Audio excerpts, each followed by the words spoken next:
சூப்பரான பால் கொழுக்கட்டை இன்றைக்கி செய்ய போகிறோம். அது எப்படி செய்யுதுன்னு பார்க்கலாம். 1 கப் மாவு எடுத்து வச்சுருக்கேன். 1 கப் அரிசி மாவு எடுத்து வச்சுருக்கேன், பச்சரிசி மாவு. இப்போ ஸ்டவ் ஆன் பண்ணியிருக்கேன். இப்போ கடாயை வச்சுக்கலாம். 1 கப் தண்ணி சேர்த்துக்கிறேன். அப்புறம் ஒரு 3/4 கப்பு ஊற்றிக்கிறேன். 1.25 கப்பு ஊற்றிருக்கேன் 1 கப் மாவுக்கு. இப்போ கொதிக்கிட்டோம், அதில் மாவு சேர்த்துக்கலாம். தண்ணி இப்போ நல்லா சலசலன்னு கொதிக்குது. இப்போ அதில் மாவு சேர்த்துக்கலாம்.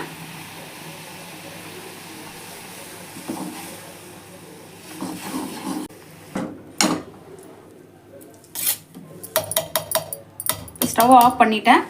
இப்போ கொஞ்சமாக நெய் சேர்த்துக்கிறேன். அப்போ தான் மாவு வந்து ஒட்டாமல் வரும் உருட்டும் போது. இப்போ கொஞ்சம் சூடு ஆற விட்டு நம்ம உருட்டிக்கலாம். இப்போ மாவு வந்து சூடு ஆறட்டும். ஆனதுக்கப்புறம் நம்ம உருட்டி எடுத்துக்கலாம். இப்போ பால் வந்து அடுப்பில் வைக்கிறேன். 1/2 லிட்டர் பாலுக்கு 1/2 லிட்டர் தண்ணி சேர்த்து இப்போ நான் 4 வச்சுருக்கேன். நல்லா கொதிக்க விடும்போது அப்போ நம்ம உருண்டை போட்டுக்கலாம். அப்போ தான் வந்து பால் நல்லா திக்காக இருக்கும்.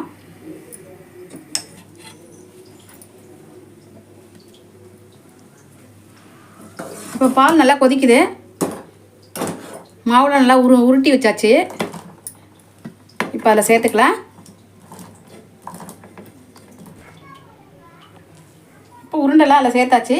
இப்போது ஒரு 1/4 கப் ரவை எடுத்து அதில் சேர்க்குறேன். ரெண்டும் சேர்ந்து நல்லா கொதித்து வேகட்டும். அது வேகிறதுங்காட்டி நம்ம முந்திரியும் பாதாமும் அரைச்சிக்கலாம். 10 முந்திரி எடுத்து வச்சுருக்கேன், அதை சேர்த்துக்கிறேன். ஒரு 1/2 கப் பாதாம் எடுத்து வச்சுருக்கேன், ஊற வச்சு உரித்து வச்சுருக்கேன் தோல் இல்லாமல். இப்போ அதை சேர்த்துக்கிறேன். இப்போ ரெண்டும் சேர்த்து நைஸாக அரைச்சி அதில் சேர்த்துக்கலாம். சாஃப்டாக நைஸாக அரைஞ்சிருச்சு. இப்போ அதையும் பால்லே சேர்த்துக்கலாம்.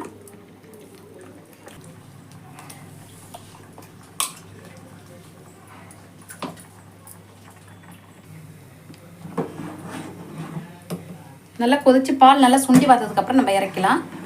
இப்போ நல்லா கொதிக்கிட்டோம். 1/2 கப்பு சர்க்கரை சேர்த்துக்கிறேன்.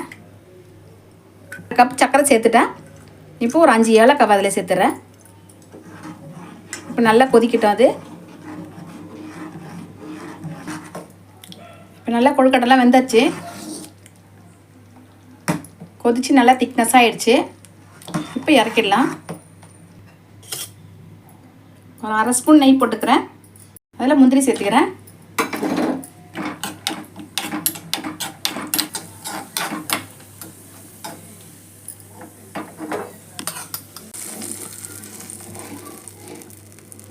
சூப்பரான பால் கொழுக்கட்டை ரெடி ஆயிடுச்சு பாருங்கள்.